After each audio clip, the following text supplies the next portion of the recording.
बिस्मिल्लाहिर्रहमानिर्रहीम।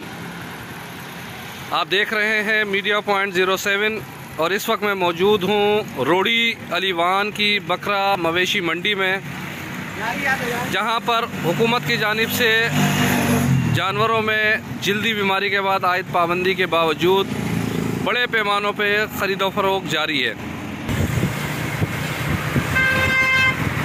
ये सैकड़ों की तादाद में छोटी बड़ी गाड़ियाँ जानवरों को लाने ले जाने के लिए लाई गई हैं। ये देखें कंटेनर।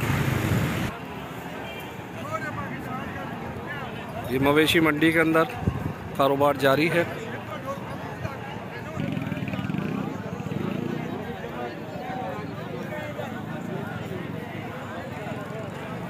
वाह, और ये देखें मुख्तलिफ इलाकों से लाए गए जानवर।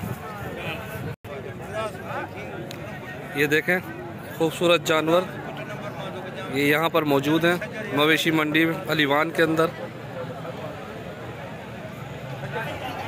तुम सुनाओ कैसे खड़े हो? ये देखें मवेशी मंडी का मंजर अलीवान रोड़ी में, जहाँ पर जानवरों की ख़रीद और फरोख्त जारी है।